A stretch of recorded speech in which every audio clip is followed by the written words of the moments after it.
Oh boy, we are live.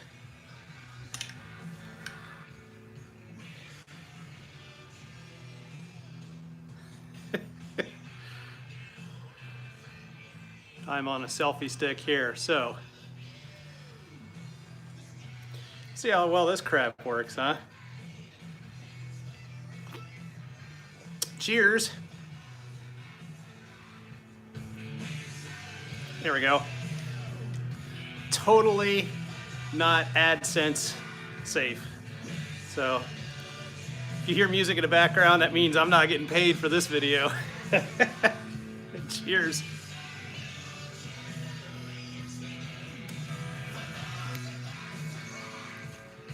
Got my TC Brothers beer koozie and oh, sorry about the shakiness. I'm on a gimbal here. This is Bell's Two-Hearted Ale. It's an American IPA. It's pretty good stuff. It's like 7.0% alcohol. So hey, welcome. I see I got 3 people as bored as I am right now. But I got you guys on a, what is this? It's a Phaotech Vimble. It's a gimbal. You can get it off Amazon for like 99 bucks. I got it on sale for less than that. So, let's get in here in the garage. It's raining outside. And so I figured I'd have a live stream and drink a beer and hang out, or maybe a few beers and a bourbon or so, because I sure as hell ain't riding today. Not that I couldn't, but I don't know if you notice here in the background, we've got a few new additions to the old Rench garage, and Melanie and I will be putting out a video about lowering her bike. Oh, right there. We bought a pair of Royal Enfield Himalayans so we can go out exploring in Michigan, and there's a lot of unpaved roads in Michigan, and instead of trashing, you know, the Scout and Melly Speedmaster over here, we decided to save up some money and buy the Himalayans. And so, you know, we can just grab them and go. Doesn't matter what the weather is, doesn't matter if we're going down crappy dirt muddy roads, because they're meant for off-road, even though we were not really going off-road. An unpaved road in Michigan is just a road. We have a lot of unpaved normal roads in this state, and I don't quite get it. So if you're listening to the music, that means this is a non-monetized video. So this is all on me, guys. Got 3 people in here. I'm not sure if I can see the chat scroll or not. I'm gonna have to play with this. Let me, I think YouTube allows me to flip the video around. I see I can do that. And let's see, look on a little chat thingy. Let's see.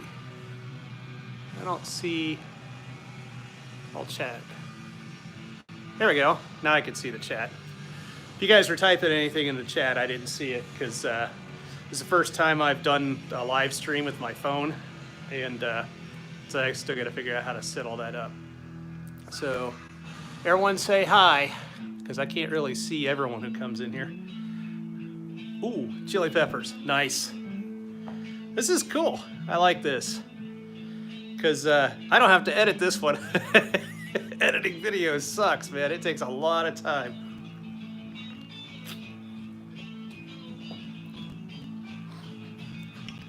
So let's see.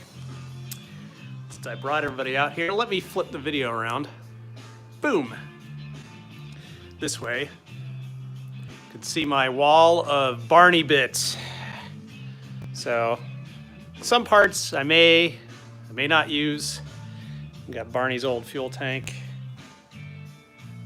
Got a bunch of pieces over here from Barney. Got this thing's gonna be awesome. It's a taillight assembly from an old 58 Mercury, and that's gonna end up on Barney eventually. Come over here and look at Barney real quick. So there's Barney. Barney's kind of shoved in a corner. Hey, greetings, Alex. So I had to pack the bikes here in a row to get just enough room to get the Himalayans in. But yeah, we still have all the bikes. This is Audrey, the Roadliner. And Audrey's pretty much stock except for this Rush Racing exhaust here, which sounds bitchin'. It's a great sounding exhaust. If you can find one, I highly recommend it. Once again, the Himalayans. So, my wife Melly has named these. This is Skeeter, that camo, urban camouflage paint scheme Royal Enfield calls Sleet. And I think they call the black one Slate. That's Melly's bike, that's Bob. So it's Bob and Skeeter. And we just installed a lowering kit from Matisse. So that bike's sitting about 2 inches lower than stock. And then you can see we've slipped the forks up in the triple trees to even the ride height on the bike. And then we have to shorten the side stand, because otherwise it would fall over. Side stand would be too long. And then that's my bike. I have Skeeter, and it's probably overexposed on the video right now, but it is raining. Our little backyard landscaping project. All in all, probably boring the shit out of everybody right now. Oh, my beer. I have left it unattended. This is a crime. All right. So, I don't know what I'm going to talk about. I am just winging this whole damn thing, mainly hanging in the garage and listening to music and dreaming about the day when we aren't all locked down on this COVID-19 garbage and everybody can return to normal lives. My cheap ass stereo, that's where the tunes are coming from. Alrighty, back to the clown on the camera. Let's see. I put you guys up here and bring you down. There we go. You guys got the best view in the house now. Let's see if I can spin you. There we go.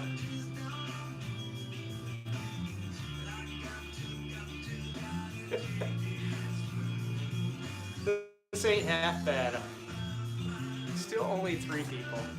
Well, that's like 1% of my subscriber base, so that's not bad. Because I don't make that many videos, and whatever. So, who's on the line? Throw something up on the chat. You got any questions? You want to bullshit about something? That's what I'm doing here. I'm just hanging out. So, hey, crack one open, by all means.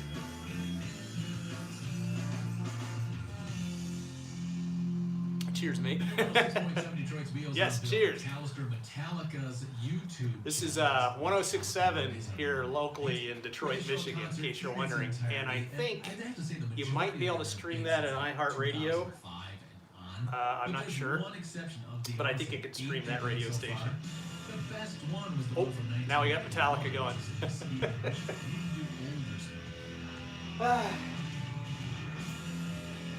Why does it have to rain?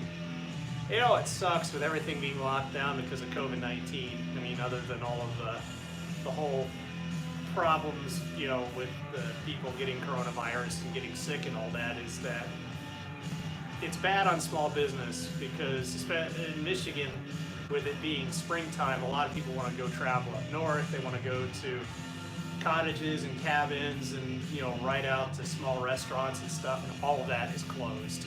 I've got a good friend of mine up in Taos that has a brew pub and a restaurant, and they're completely closed. They're not allowed to open. The state refuses to let them open.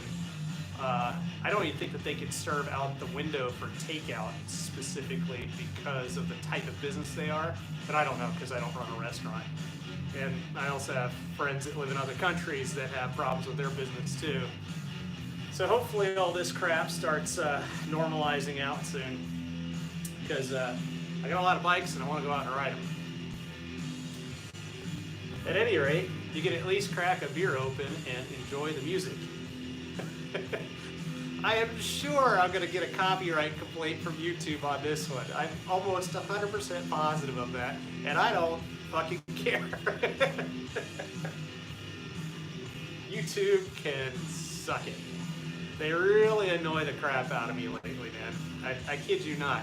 You used to be able to get away with like the tiniest little bit of music that was, you know, copyrighted music.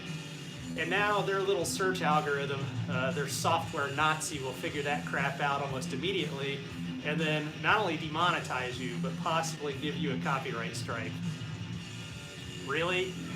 I mean, this is what drives me nuts. So you could, if I was a music artist, right, I could sample multiple minutes of somebody else's song. Like, let's say, like Kid Rock, you know, a Michigan musician. He's got a few of his songs that are incredibly popular that have large portions lifted from other people, right?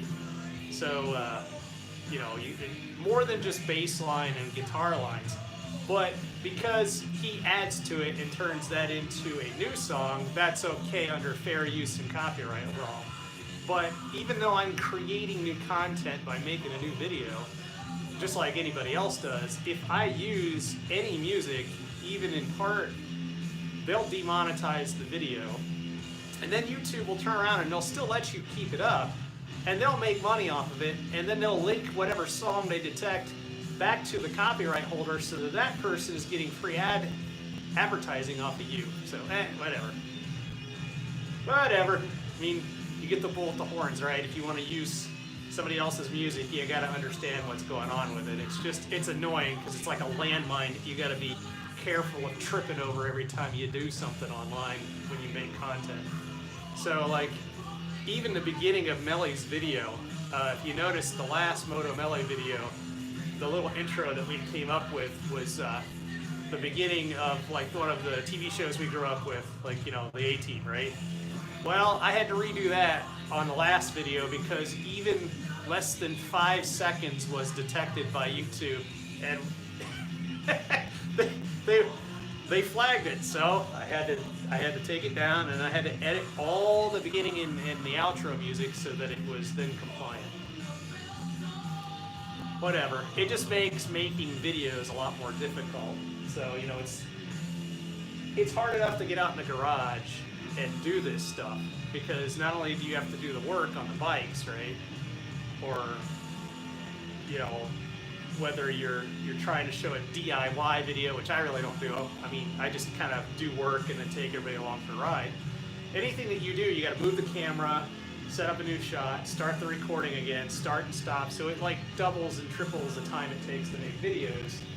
And then YouTube's sitting there with a magnifying glass when you upload it, going, did you use 1/10 of a second of a copyright song? If so, flag, demonetized. We'll hit you with a copyright. So this live stream is definitely not going to be monetized, because I'm going to listen to the radio and I'm going to drink my beer and I'm not going to give a shit about it. Anyhow, enough of me bitching. Anybody got any questions? What do you want to talk about? 106.7 Hello? Detroit Wheels. I grabbed the selfie stick. Oh, Zeppelin now. Sweet.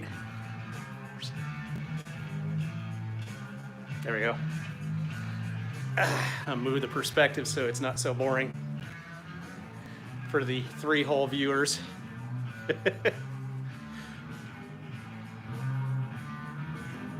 Melly, Kelly. Who's Kelly? Who's this Kelly? I don't know Kelly. Melly is on the inside of the house right now working on her plan for the garden. So we're kind of stripping grass and getting the backyard ready to put some planting in. And then there are certain things we did to the yard this year, like putting in an aluminum edging so that it's a lot quicker and easier to cut the grass. That way we could just jump on the bikes and go on the weekend, and I don't have to spend hours, you know, taking care of the yard. And so any of the plants that she's planning on putting in are going to be pretty low maintenance, like once, maybe twice a year, spring, fall, kind of, you know, trim it up a little bit, get it ready to go for the season, and then you're done. It's one of the reasons why we have a tiny little house. A, it was cheap and we could pay for it, and B, it doesn't have a lot of maintenance, which means more time on these guys, right?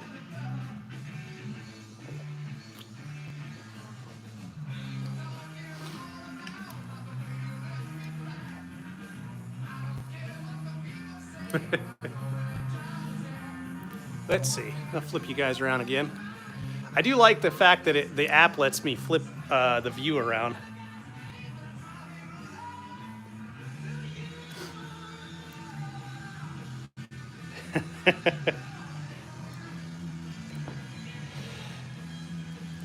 So, I have not done any additional work on Barney since our last Barney video. I don't have the keys. I should go get the keys for the bikes. I should have thought about that. I could fire them up and asphyxiate myself, carbon monoxide in the garage.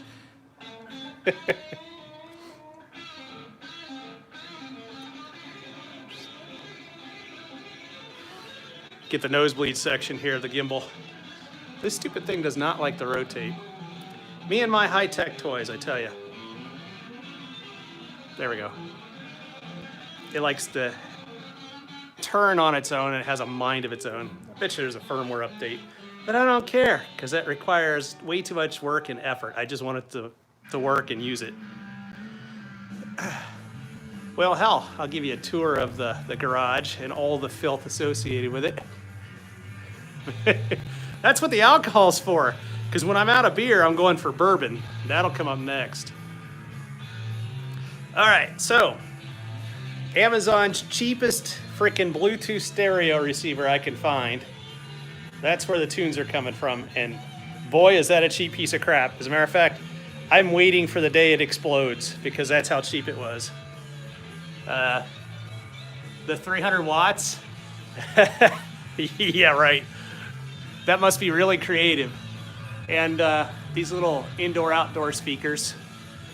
I got 4 of them up in here, one in each corner, so I can stream my Bluetooth, which this is just live radio right now, but I can stream Bluetooth to the receiver. And eventually I'm gonna put 2 speakers outside. Come on, flip. Rah. Yeah, that's what I was saying, 300 watts. As a matter of fact, if I turn them up just a little bit, then the stupid speakers distort like crazy. And I tested them on a different receiver, so it's not the speakers. Though I think that, you know, they always play these 2 songs back to back, don't they? Even though it's 2 different songs. But I was distracted by Led Zeppelin. Oh yeah, well, I mean, you don't want to put a really nice stereo in the garage, at least not here in Michigan, because the weather's so crappy and, you know, cold and humid in the fall and the winter, that I'm sure if it's a really nice piece of electronics, it's just going to corrode and fail on the inside. So I'll just keep that one until it dies, and when it dies, I'll replace it with something equally as crappy. Eventually, I'm going to have this place insulated and heated so I can work on bikes even when it's cold and crappy out. Oh, hey, cool. The app even shows me how long this has been running. So I've been boring all of you for a whole 19 minutes. Yeah, I need to find a nice refurbished Yamaha amp myself and some speakers. This was quick and dirty solution to getting tunes in the garage. Because what I was doing before, here I'll show you. Well, I can't take the phone and show you completely.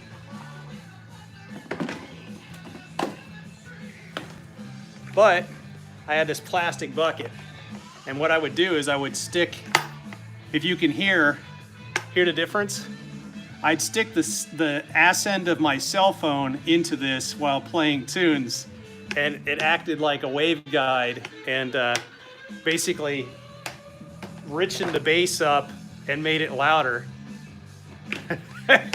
Quick and dirty. I think I dated that girl.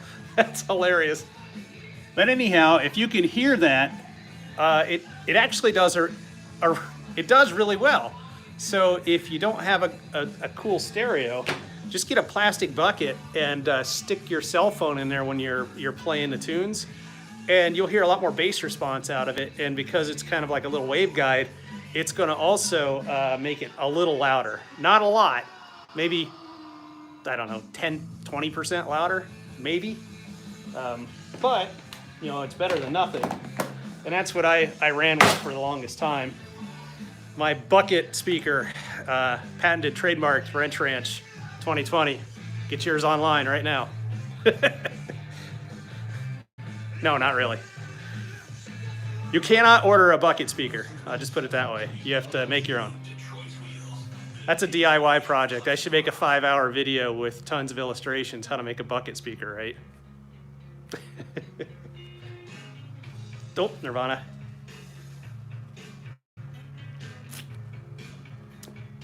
What do we have on the parts shelf here? Let's go over that. None of these parts are for sale, by the way, but we can take a look-see here. So I've got some Barney parts. That is the battery box, which I call the toaster. And it's kind of cool because the newer Rebel 250s don't have those. Then that's the airbox cover. And the airbox, I've got a Lucas style taillight, just a random part I had. The old the old Speedo, just some bits. I save all that stuff because you never know when I have to reuse something. This is the old handlebar from Mel's Speedmaster. She now has a new handlebar on there. I don't think we ever covered that in any videos, but, oh, hey, hi. See me? All right, there. Anyhow, see? This handlebar actually is a Dime City Cycle 1-inch handlebar. It's supposed to kind of be, oh, stupid camera's turning on its own again. There we go. It's supposed to be styled after a vintage Triumph. But what I liked is it had the same rise as her original handlebar, but with more pullback. And then, so we use a set of universal pullback risers that I got from TC Brothers. And then these handlebars. And this is Cerakote. This is a finish they put on firearms, actually. But I'm seeing it more and more on motorcycles, which is cool because Melly's Speedmaster also has the Midnight Bronze Cerakote on her Epco stainless steel drag pipes.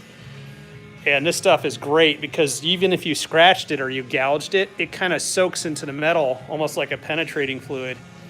And you know, you'll still gall up the metal, but you won't flake the finish off because they actually put this stuff on moving parts. In the high temp version of Cerakote, they coat pistons.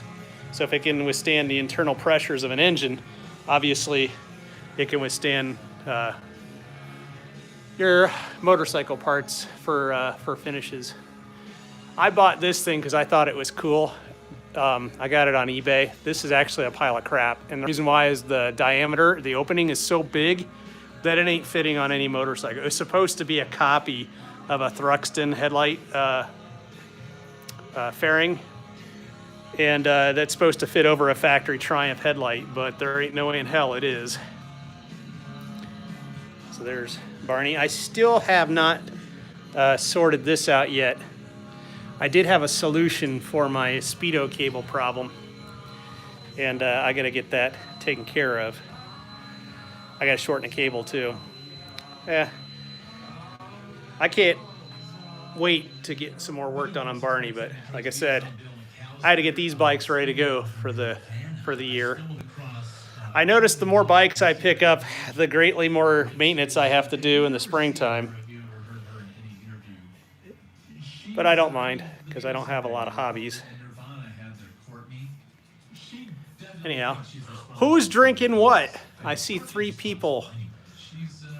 See, it doesn't tell me who's watching. I can only see when somebody's replying to me or posting up a chat. That's when I can tell that someone's talking. Until then, I don't know. Corona. Alex is drinking the Rona. No! Don't do it to yourself. Actually, I don't know if you can get this in Portugal, but Corona has Familia. It's like a really dark amber version of Corona. It's a great beer. There's close to where I work in downtown Detroit, there's a Mexican grocery store, because that's kind of like the Mexican town area of the metro area for Detroit. And that grocery store has all kinds of import beer from Spain and from Mexico that you can't get anywhere else. And so they've got like all these different versions of Corona that I've never heard of before. And the Familia was the other one. That was really good. I like it because I kind of like an amber beer. This is about as IPA as I like, and it's not super hoppy. Yeah, it's a bit expensive here too. Bet you know where it's cheap. Mexico, right?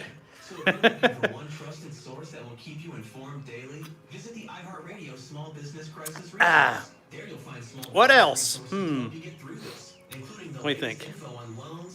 I'm starting to run out of crap to talk about, which means I'm going to have to drink some more, right? Let me think.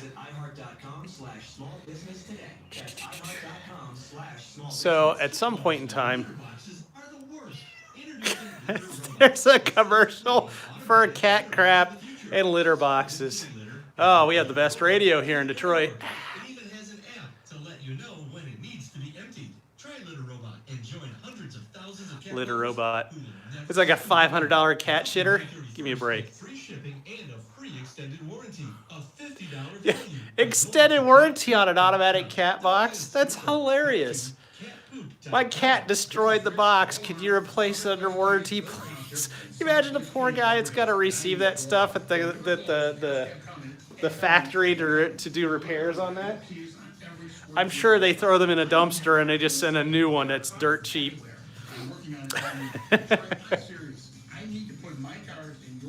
Are we going to watch you drinking yourself to a blur speech? Well, I don't know. That depends on how quickly I empty this and switch to bourbon. But I don't really ever get plastered. Buzzed, maybe. Super drunk, probably not. Because being in your 40s means that when you get drunk, you pay massive dividends. When I was in my 20s, I could get hammered, and have no problem the next day, Of course, when I was in my 20s, I was in the Army too, so we'd get hammered every night, fall out in formation the next morning, go out for PT or physical training, do a 5-mile run, and I'd feel great, shit, shower, shave, get some breakfast, and I was ready to rock and roll for the whole day. And that would be after getting blackout drunk the night before. now I have like three or four beers. It's just like the next day is completely wasted. Anywho, let's see. Where was I going? We do have. So I kind of have this blocked off with my chairs here. There's actually a small room attached to the back of my garage. And the plan here, which will actually make it easier for me to do work in the garage and hence have more Rench videos out here, is all of this shit here is going to end up organized in that back room. There's actually like cabinets and stuff. There's a work bench and a countertop in there. And so this is all going to be emptied out. And I'm going to put some oriented strand board up with insulation. So I'm going to insulate all the studs. And we're going to loft the insulation and the oriented strand board all the way up to the ceiling. And then I'm going to paint it probably white and like a gray-green color. Well, yeah, if you want to crash in the garage, you're more than welcome to come and use it as my guest bedroom.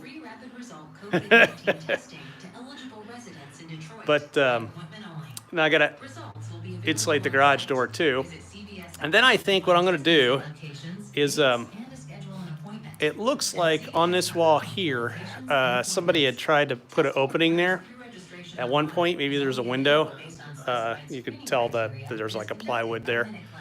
I'm going to probably put an opening close to the breaker box so I can put a mini split in here.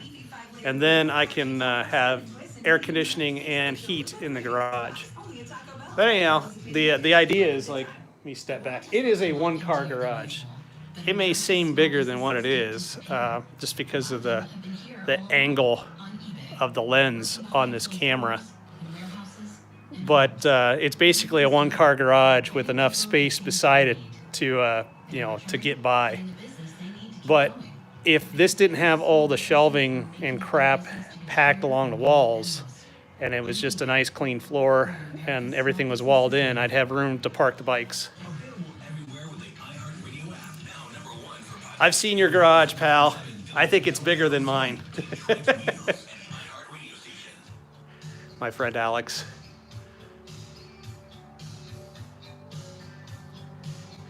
It's Def Leppard.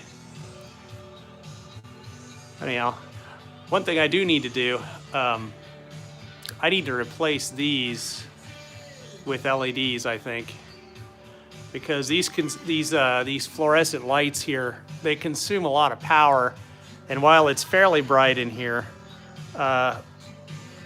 much smaller LED strips would actually produce more light for less power, and it'd be, less of a demand on the breaker box and my wallet. Look at that. I've bored people now for a complete 32 minutes. Ed Leopold. I said Left Deppard. And see, you can't be drunk if you intentionally say it like you're dyslexic, right? Or dyslexic. That just shows that you aren't hammered. I've had one beer today, one. Well, granted, it's a man can, right? It's not the little ones. You should know what these are like, though.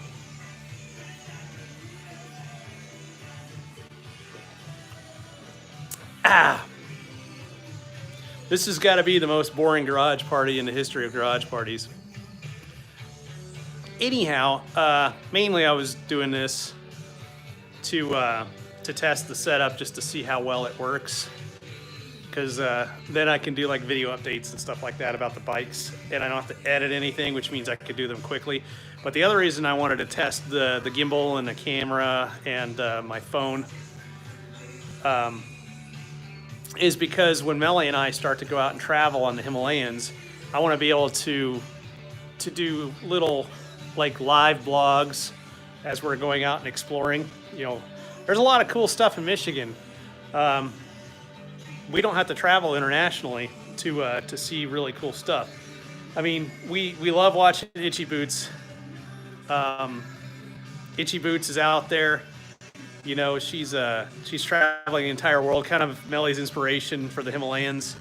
But we have a lot to see just here in Michigan first before we go out exploring on the bikes. Alex says he sees 720p on his end. That's not bad for a live stream. I think when the live stream's done, it'll upconvert, because I have no control over the stream quality on the mobile app for YouTube. Let's see. There's a little settings button. Yeah, so see, I have no control over that right now. So it's just kind of doing its own thing. I think, if I was using a much higher end piece of equipment, like a dedicated streaming camera, I could probably bump up the quality. But considering this is on my phone, I think the video quality is pretty good. You guys got to tell me how the audio and video looks, because I won't be able to check it out until later when I go in the house. Hey, Martin, how's it going? Cheers, man. It's my lame garage party. Welcome aboard. I'm just hanging in the garage, having a beer and chit-chatting with y'all. Yeah, I'm hoping that when this finally renders and saves to YouTube, the audio quality will be a little better, and the video quality. It could be because I got all the music going in the background. Let me turn this down a notch. Of course, if I turn the music down too much, then it's not really a garage party, is it? There we go. We'll split the difference. Not as loud, but not as quiet.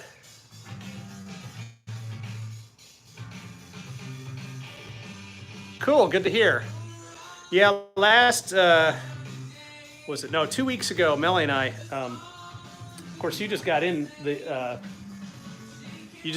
live stream, but I don't know, because I don't think I posted this up on the Idiot Collective. Melly and I bought Royal Enfield Himalayans. Actually, I got them for her for Christmas as a present. So we had saved up, and then I committed to it because Royal Enfield was increasing the prices by about $600, I think, somewhere around there, for 2020. You know, and for two bikes, that's $1,200. Plus, there was an incentive, and then I got a good deal. But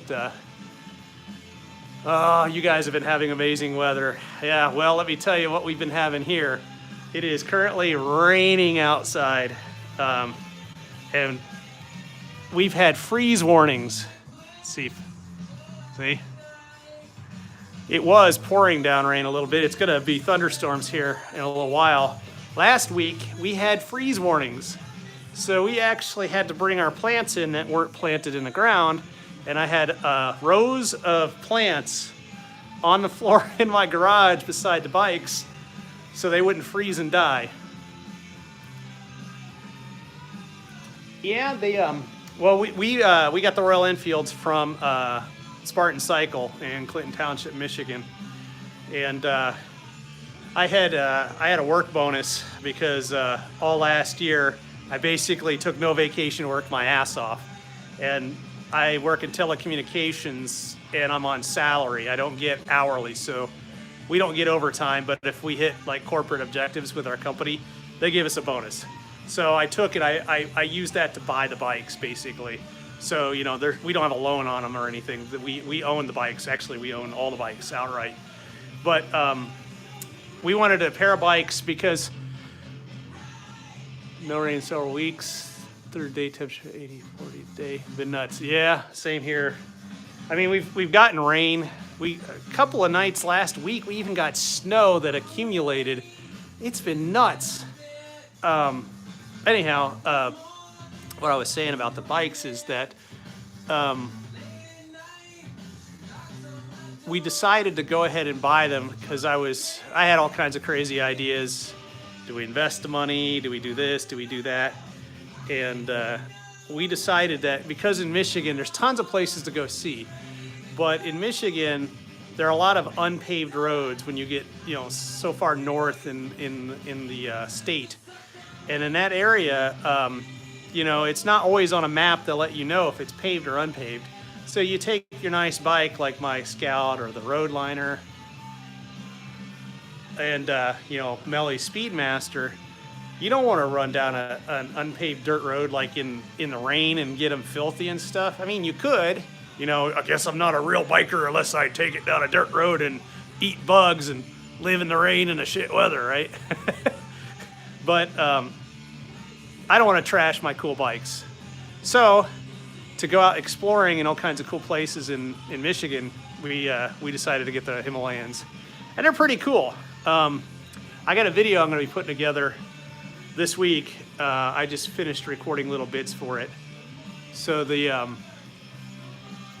well, thank you. I put a lot of work into the Indian. It's my bucket list bike, really. I'm never selling it. I would only have to get more bikes. At this point, I love all the bikes we have. I'm not selling any of them. Even though we don't ride the Roadliner that much, it's a great bike, and I got a hell of a deal. I paid next to nothing for this bike because it needed a little bit of maintenance. And the poor guy who was trying to sell it, everybody was, telling him everything that was wrong with it and trying to talk him down to it. I don't know what country y'all are in, but I picked this thing up for like $3,700 US with 8,000 miles on it. I think the average retail on a road liner, regardless of the year, is about $5,000 to $6,000 US. So I got it half price, and I didn't talk the guy down either. That was his asking price, and it, you know, you can see the bike is in great shape. Now I did add the saddlebags and the backrest, and I've had to put new tires and a little bit of maintenance. I think I got about $1,300 for the maintenance and parts into it, but a 1900cc bike for $3,700. I mean, how can you beat that? But you know, it's that mentality that some bikers have in United States, that if the bike is got 10,000 miles on it, it's garbage. It's crazy, because I know people that have put, you know, 80 to 100,000 miles on their bike, and it's perfectly fine. You know, if you do the maintenance and you take care of it, and you keep up with things like valve adjustments and all that stuff. Let's see. Cool. I watched a guy from Alaska who bought a Himalayan in Seattle. Yeah, I was watching that too. Actually, I think Melly and I watched every Himalayan video we can find. Definitely watched Itchy Boots. That was good stuff. Hey, welcome. Was it OSG Custom and Repairs? Cool. Greetings from Poland. Greetings from Michigan, the United States. Have a beer, mate. Speaking of which, I might have to run out and get... Well, I promised my buddy Alex I would go to Bourbon next, so I must pour a bourbon. The doors on the new 106.7 Detroit's Wheels on Bill McAllister. If you're looking for some brand new, I think that's empty. awesome rock, check out Pearl Jam's new This is definitely a demonetized video today. What do we got now? We got Pearl Jam.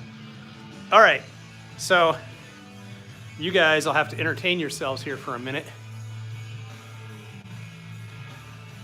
Aha, Barney, we got a Barney viewer. Nice. I gotta go get a refill. So, you all are gonna sit on the stand here and listen to music for like a couple minutes. So don't go anywhere, right? Let's see, I'll get you a good view. Oh, wrong way. There we go. So hold tight, I'll be right back.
Cheers! I got back before the song was over. Nice. So, as promised, our drink now is New Holland Brewery. They have some distilled spirits. This is beer barrel bourbon. So, it's made on consignment for New Holland Brewery. It's a Michigan brewery, a micro brew. over on the west side of the state in Holland, Michigan. And Holland was noted for mostly the Tulip Festival. It's like world famous for that. But there's a massive brewery over there, and you have Old Holland here. They have a really great restaurant, but what they're noted for is their microbrewery, and I think they sell it across the country. But in this case, I'm having their bourbon, and they don't make a lot of spirits, so this is made on consignment. I'm not sure where in Kentucky this is made. So it's aged 4 years in Kentucky somewhere, probably like Elijah Craig or Woodford Reserve makes this for them. And then it gets shipped back to Michigan, where it ages for another year in a oak barrel that they used for aging certain types of ales that they have. So beer barrel bourbon, and it's pretty good. It's pretty sweet. I mean, most bourbons are, because they've got 40% grain is from corn, but it's kind of got like a vanilla and caramel aftertaste. It's pretty good if you like a sweet bourbon. And it's just bourbon and an ice sphere in here that doesn't quite fit in my glass. In case you're wondering, my glass says America on it, and Melly got me this for Christmas. It's a glass called Bin Shot. It's a shot glass that's been shot, and that is when the glass is red hot when they make it, they shove a bullet in there. So that is a 308 round in there, which would be what, 7.62 by 54. So yeah, there's a 308 round lodged into the side of my bin shot glass. So it's been shot. Very good. That will be the extent of my drinking for tonight. This glass is from Old Corn Clip. Well, cool. I got more people here. I was beginning to think that I wasn't really planning this out. That's why it's just kind of a garage party. I just said, screw it. Let's do this. I used to have a glass factory here, but it closed down. Yeah, we used to. Well, I don't know about Michigan, but I grew up in a little town in Ohio. And Ohio has, I don't know if you've heard of Fostoria Glass and Crystal. They're still around. It's in Fostoria, Ohio, which is where the name comes from. It's in the middle part of Ohio, which when we travel south, we kind of go through Fostoria all the time. Oh, what do we got? Oh yeah, Tom Petty, right? Nice. So once again, cheers to everyone here who is new and haven't been listening for a while. And this one's on me because no way this is getting monetized. And I'm not turning the tunes off. YouTube can suck it.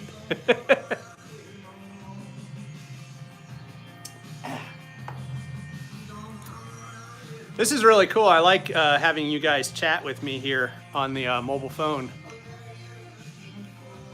Love the chemistry between you and Melly. Well, you know why? Because we actually love each other. We have known each other over 25 years now, and we've been married 22 of those 25 years. So we don't look like it, but we're the old married couple.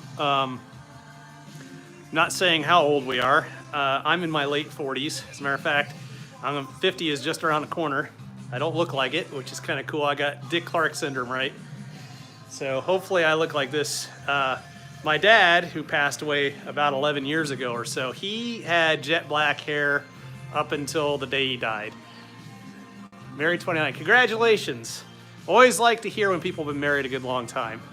Means you picked the right one, or they at least put up with you, right? I know that's what Belly does for me. I'm not sure if I picked the right one or she's just really good at putting up with me, but hey, at least she likes to ride motorcycles and do the stuff I do, so. Congrats.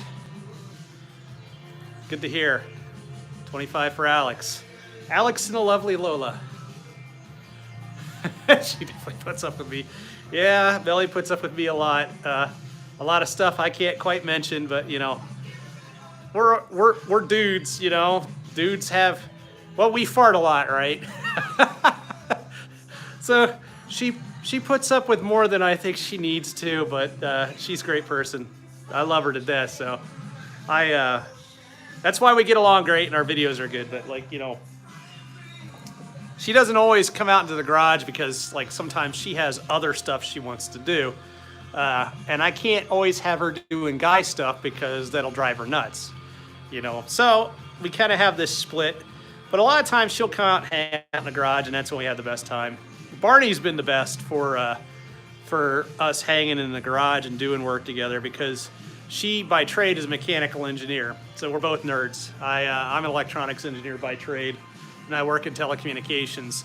So like, I know a little bit about mechanical stuff, and she knows a little bit about electronic stuff, so we can, from time to time, co-nerd together, you know, and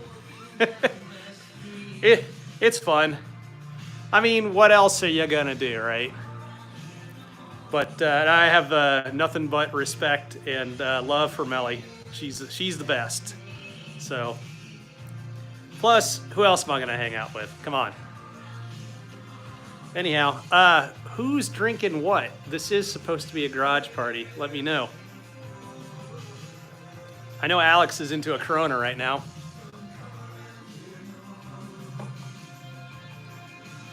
I gotta get a smaller ice mold. It's a great question for everybody. How the hell do you mold ice? I've got one of those Tovolo ice molds for my bourbon, and it never comes out clear. Coors Light. You got to try the, well, I don't know if you can get this in the UK, but it's called Banquet, Coors Banquet. Well, it's not light, so, but it's pretty good. It's got more of an amber color to it, but Coors Light is a good beer. It's a go-to for me when I want to drink a light beer. But I'm trying to get my ice cubes to be more clear. Maybe I should use distilled water. I don't know. But you know, that's part of drinking a bourbon or a whiskey, or, well, I don't think you would put ice in a single malt scotch.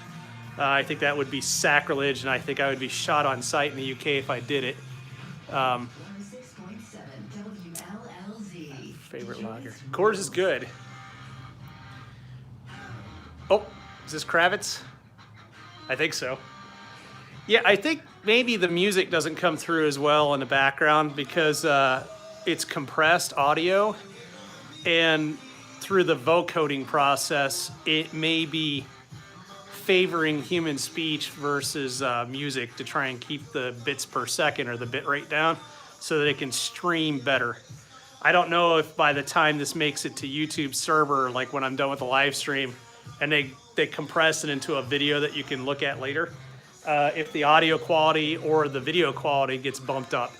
I think the live stream is just the live stream, and that's how it gets saved. But we'll see. Haven't done it before, so we'll find out.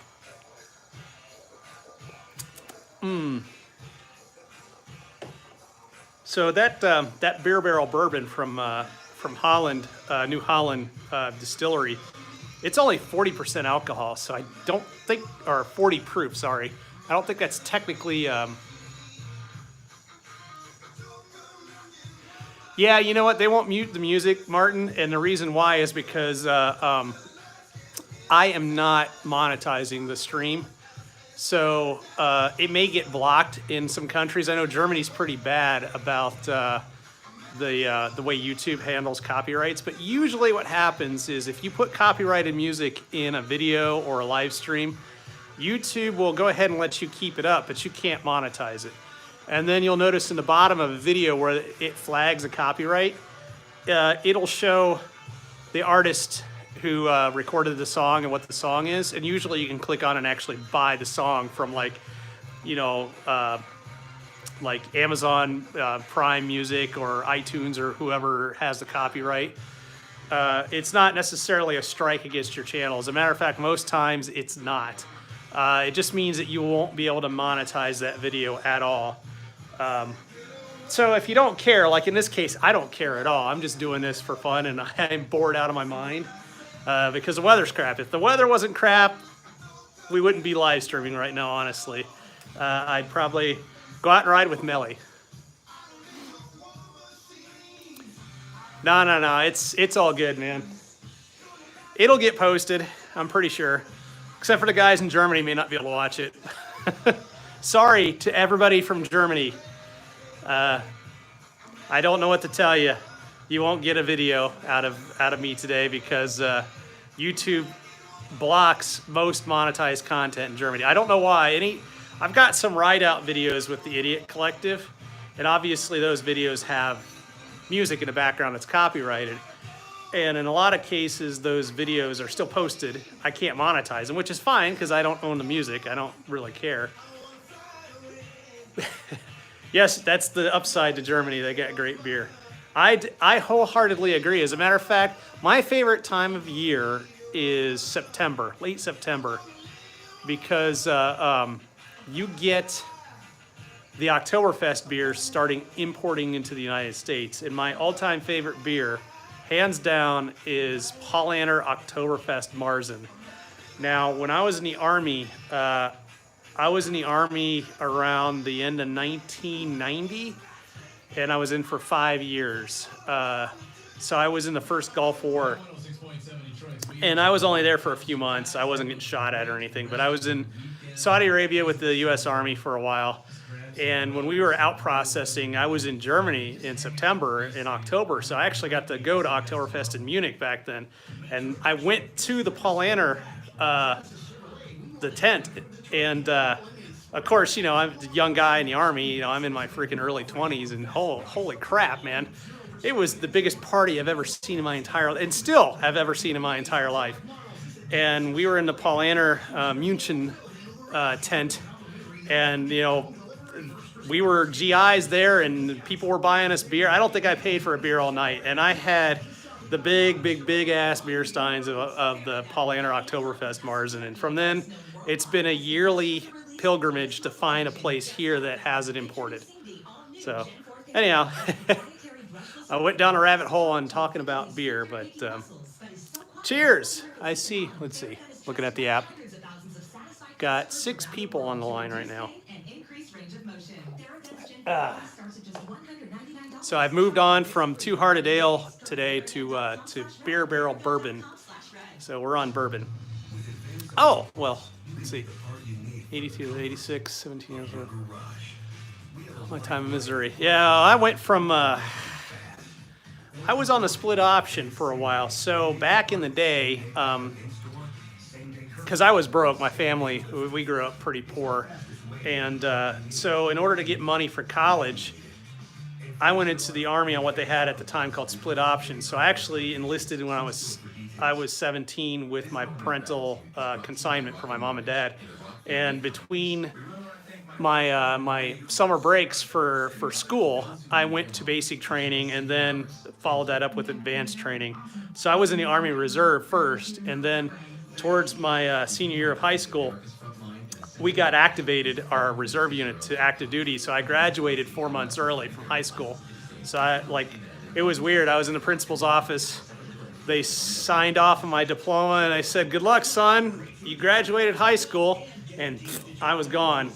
72 hours later, I was on a plane heading towards Dhahran, Saudi Arabia. And I'll never forget it. I stepped off the airplane, and I had never felt that kind of heat in my entire life.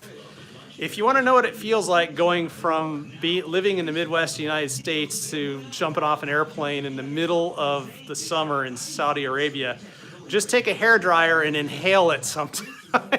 That's what it felt like stepping off the plane.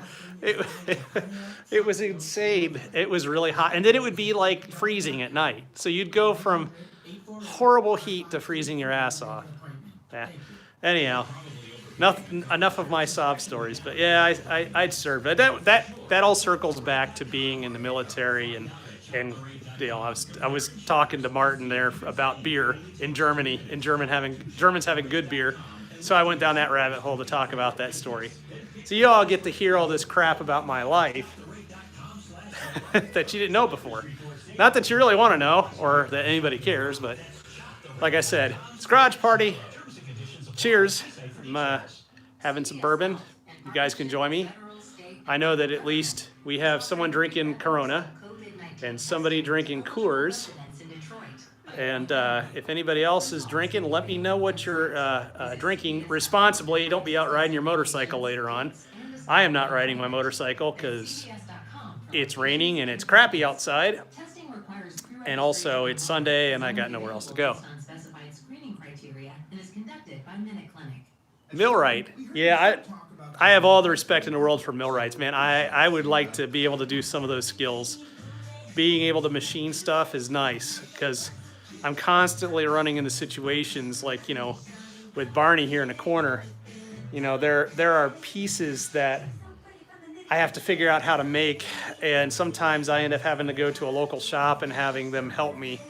And most of the time, if you're you're kind and you talk to people, they'll hook you up. Even though, you know, a lot of the small machine shops here in Detroit really deal with like big projects, like working for the automobile industry and, you know, stuff like that. But a lot of times the guys, you come in, you talk to the guy, especially the foreman on the floor, if you need something special done, they can hook you up. First time I found that out is I actually found a custom place to make plexiglass.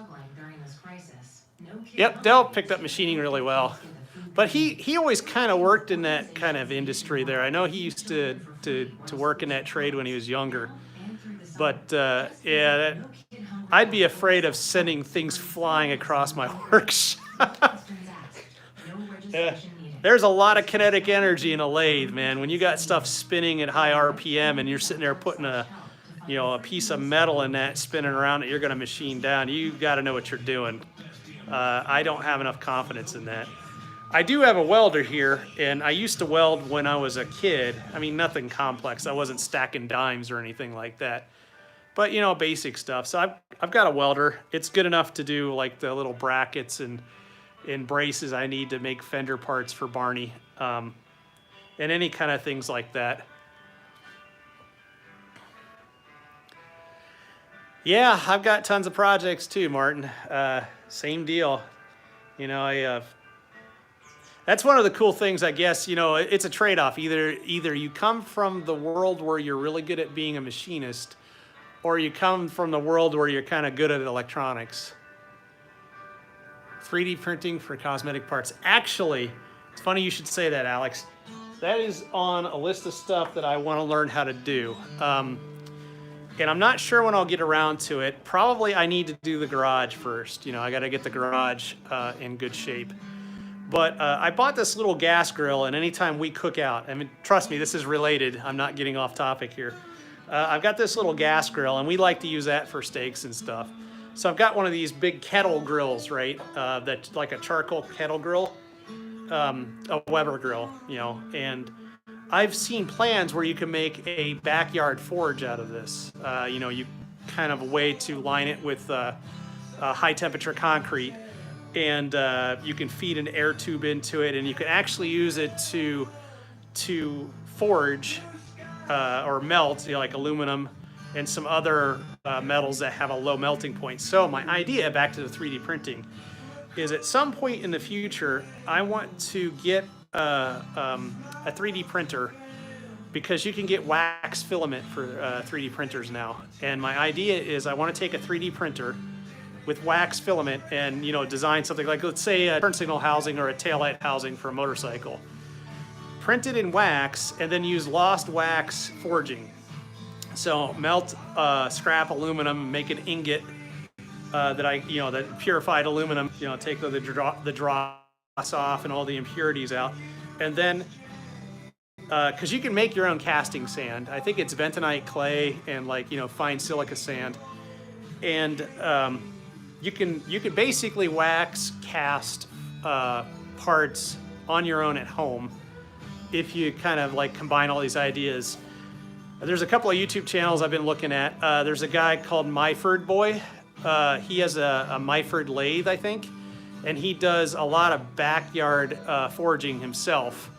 You know, with just stuff he has lying around. Is nothing complicated. I don't think he's done any 3D printing, but he's made things like Stirling engines, little steam engines, a bunch of small parts. But I'd like to combine some of that with also doing the 3D printing in wax. So, you know, you can make a complex part in wax. You know, you can even have a core with an outer housing, pack it in your forging sand, and then use lost wax process to actually make a motorcycle part, or an emblem for your bike, maybe a custom emblem, or you could even use it to replace something. Some of these really cool small 3D printers have CMM probes, and some of them have a laser scanner. So it's almost like a copier. You can put your part into the 3D printer and it will scan the part to get the dimensions. It'll bring that into a CAD program where you can clean it up, and then you can turn around and send that project back to the 3D printer later and then print it out.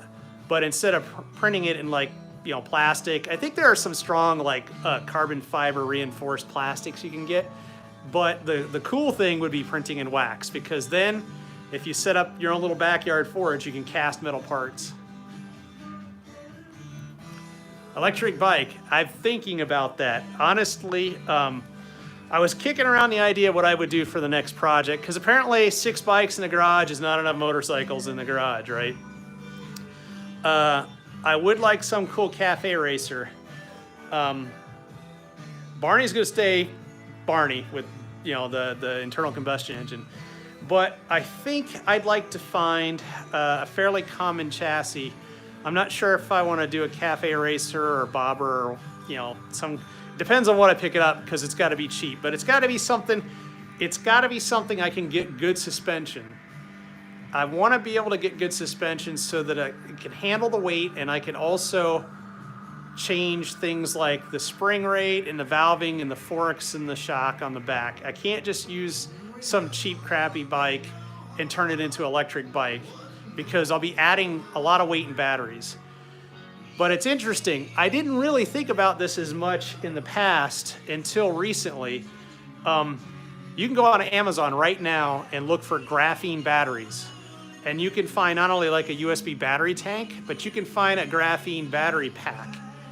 And without going down the huge rabbit hole about graphene, graphene is a technology they use to dope the anode of lithium batteries so that it drops the internal resistance of the battery down a lot, to the point, well, it's not quite a capacitor, but to a point where you can shove a ton of energy into the battery and there's very low resistance, so there's low heat. So you can charge them quicker, they have a much higher energy density, and for the same physical dimensions, you have a lot higher capacity. So it's kind of like the killer app or the magic bullet for electric vehicles, or not just vehicles, cell phones, you name it, anything that requires like a cordless drill. Imagine a cordless drill that you charge once for the whole day and it doesn't run out of juice. And if you do need to recharge it, you can charge it for that capacity in a matter of minutes. Tesla was supposed to have their big battery event, which they had to postpone due to COVID-19. I think they're going to announce graphene batteries. But to go back to the electric bike that Alex is asking about, like a cafe racer, that'd be cool. But like an electric cafe racer would be sweet. But I would put graphene batteries into that. Charge my phone. Well, I'm blessed with being an electronics engineer by trade. That's what I went to school for. So I understand that bit of it. The millwright machining stuff I'm not so good on, but the electronics I can definitely get. And I mean, luckily there's a good supply of charge controllers, motor controllers, your choice of DC or AC electric motors. There's pros and cons to both. Because I would want something that had a good range, and if I built my own electric bike, it would have to have something that had a common charge plug. In the US, the most common plug is a J1772 level 2 charger. I'm not sure if the UK and Europe in the EU uses this type of charger, if it's physically a different style of plug. But level 2 charging is, I think, 40 to 80 amps. Between 3 and 6 kilowatts, up to 12 kilowatts on that same kind of style plug. And it negotiates between the charge controller and the charging station to how many amps can pump through the system so it doesn't burn up your vehicle. When you're building your own electric vehicle, whether it's a car or in this case a motorcycle, you got to plan all this crap out in advance. You can't just wing it. And the hardest part is packaging batteries. But to circle back around, you could actually buy large capacity lithium graphene batteries. They just started showing up on Amazon. I don't know how good they are, but they're designed for RC cars and like, RC helicopters and other radio controlled things. But they're a form factor that you could easily build a series parallel pack and package them in such a manner that you could put them into a motorcycle and make a motorcycle that's at least as powerful and has the range as what, the Zero's electric motorcycle brand, and then you got the new Harley Livewire. And I know you could build one for cheaper than what they're charging for these things. I'm absolutely convinced you could. It may not look as cool, but it would do the job. Because like if you built if you just wanted to make it function, you could find a decent sport bike that's got a bad motor in it and turn it into an electric bike, because the fairings would help hide all the batteries, right? So it would at least look more like a normal motorcycle. But with the Zero's line of motorcycles and even the Harley Livewire, they've got some engineering decisions I don't understand. Like Harley Livewire, for example, it's extremely expensive. It's got a limited range, which we know because of the battery tech is kind of the limitation. But they only give you the option for either DC fast charge. In the United States, it's a special plug, and it's not. So if you don't know anything about electric vehicles, the J1772 has a specific shape, and it's a level 2 charger. There's the Bosch and the German kind of derived version of that plug that has 2 extra prongs that allows DC fast charging. Then there's the Japanese Asian style, which is Chatamo, which has a different physical connector, and they both are competing. The problem is that Nissan with the Leaf and some of the other companies, there are a lot of charge stations that have level 3 fast charging with the Chatamo charger, and the other variety isn't as common. But that's what Harley went with. So unless you go to a Harley dealer with the Livewire, you're not going to get DC fast charging. And they don't allow it to do standard level 2 charging, even though it has a level 2 J1772 plug. So if you take your $30,000+ Harley Livewire and you go to any charge point or level 2 station in the US, and believe it or not, there's quite a few. There's actually a ton of them in the Detroit area. You can't charge at level 2 charge rates. It defaults back to level 1. That's no different than plugging into the regular outlet in your house and waiting 8 hours to 10 hours to charge your bike up to ride for 80 to 100 miles. It's ridiculous.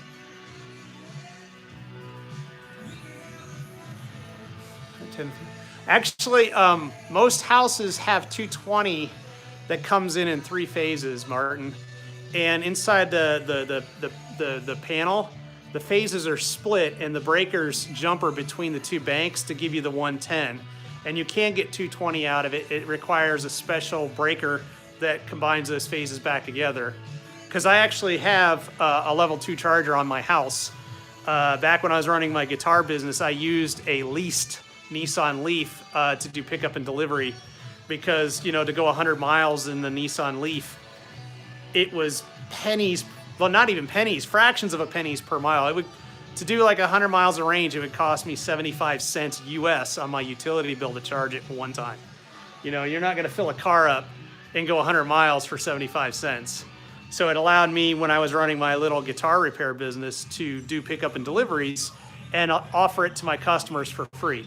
But I didn't own that car. It was a lease, so I was just making payments on it, and then at the end of the lease, I didn't keep it, because basically, funny thing is that when customers want their guitar repaired, they want to hang out and shoot the shit with you. They don't want you to come and pick it up and drop it off. They want to come to the shop and hang out, check out all your tools, see what you're doing. So it was a good idea, but it didn't work out from a business perspective. But anyhow,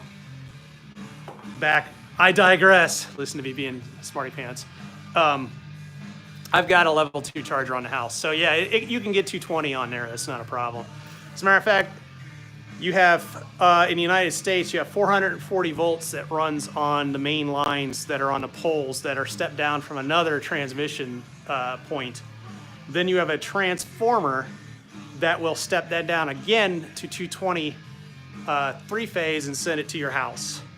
And then at the meter, that comes into your breaker panel, and that's where it's distributed.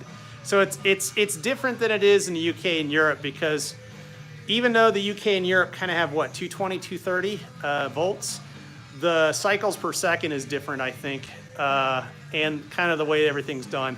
Actually, I kind of like the way it is in the UK. The wiring's a lot more simplified. It makes retrofitting buildings a lot easier. It's a mess in the United States sometimes for electrical wiring.